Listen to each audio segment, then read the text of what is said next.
Hey, good evening. The assignment was to discuss the reading text and the variability matters video, and then address the way that variability relates to college students and education. Got a little bit of experience here in that my wife and I have raised 4 students, K through 12, homeschooled them all.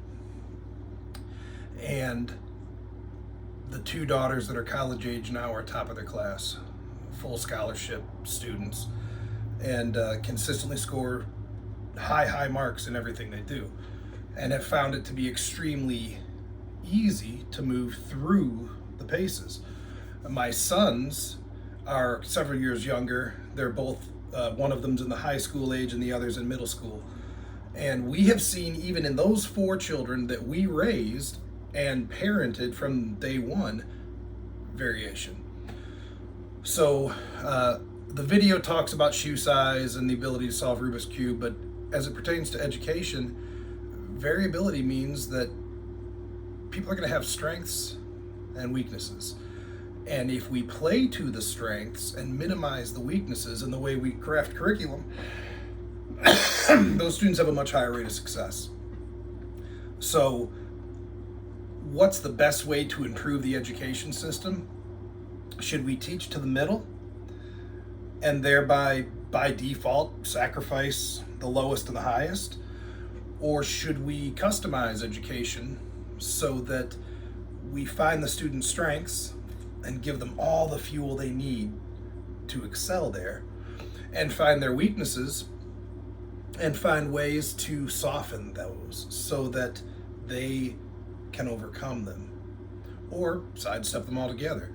Famous paraphrase from C.S. Lewis, the great author. He said that he, in his advanced age, still could not solve an algebra problem.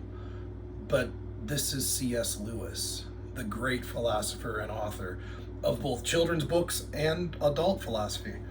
So clearly, trying to jam everybody in the same mold is a broken model.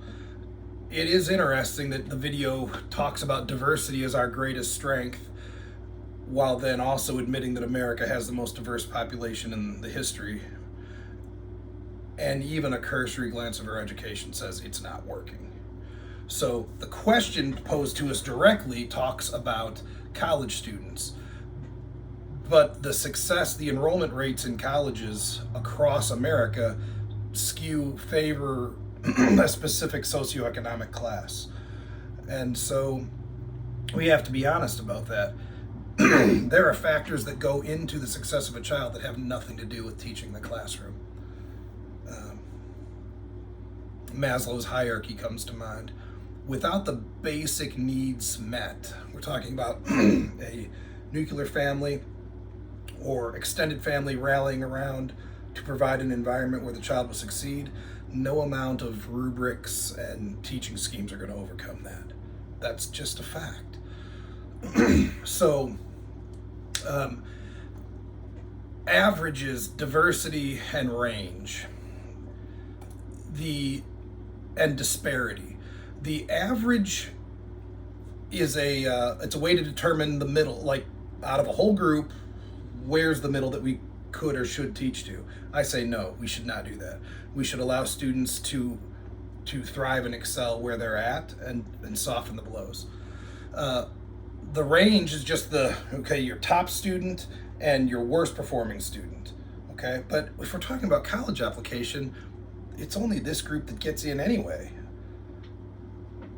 near the top end, unless, of course, we're grading on something other than meritocracy, which unfortunately happens in America and should not. The ideal solution here is freedom to learn. Freedom to learn in the confines of a loving community that prizes the same thing and is pushing towards the same goal of crafting morally upright, intellectually honest, passionate, creative, and well-rounded students. That happens best in a community that has not diversity, but singularity of focus. Thank you for your time, y'all.